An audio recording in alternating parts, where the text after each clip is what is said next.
दूरबीन के द्वारा नाक की सर्जरी।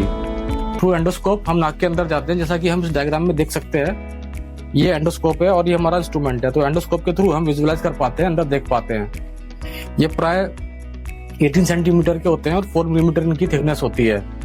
उसके अलावा हमारे इंस्ट्रूमेंट्स होते हैं, बहुत माइक्रो इंस्ट्रूमेंट्स होते हैं, जो जैसे कि आजकल हम यूज करते हैं डिब्राइडर हो गए, कॉबलेटर हो गए, जिसके थ्रू ब्लीडिंग कम होती है, क्योंकि नाक बहुत ज्यादा वैस्कुलर ऑर्गन है। तो जैसे आप इसको टच करेंगे तो वहां से ब्लीडिंग होगी। तो पहली बात तो बहुत टच कम से कम टच करना होता है नाक के अंदर में, जो डिसीज पार्ट है वही हमको निकालना होता है।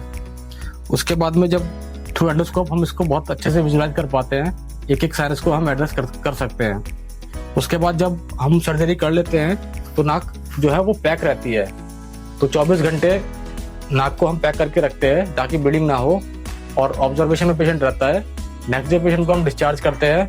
कुछ हिदायतें हम पेशेंटों को देते हैं, कुछ इंस्ट्रक्शन देते हैं, जैसे कि बहुत ज़्यादा हैवी वेट लिफ्टिंग नहीं करनी है, यदि छींक आए तो मुंह खोल के छींकना है ताकि नाक से ब्लीडिंग ना हो। इसके अलावा पेशेंट को हम फॉलोअप में बुलाते हैं। फॉलोअप में हम दोबारा एंडोस्कोपी करते हैं।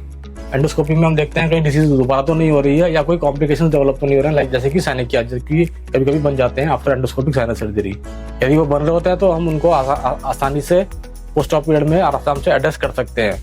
अब आते हैं कि इस सर्जरी के कॉम्प्लिकेशंस क्या क्या होते हैं। पहली बात तो यदि मेटिकुलसली सर्जरी करी जाती है तो कॉम्प्लिकेशंस कम से कम करे जा सकते हैं। तो इसके लिए बहुत ट्रेनिंग की जरूरत होती है। एंडोस्कोपिक साइनस सर्जरी के लिए ट्रेनिंग बहुत जरूरी है, जिसको हम बोलते हैं कैडेवरिक डिसेक्शंस, या हम बोले कि हैंड्स ऑन प्रैक्टिस करनी बहुत जरूरी है। उसके बाद ही इस सर्जरी में पारंगत पाई जा सकती है। धन्यवाद।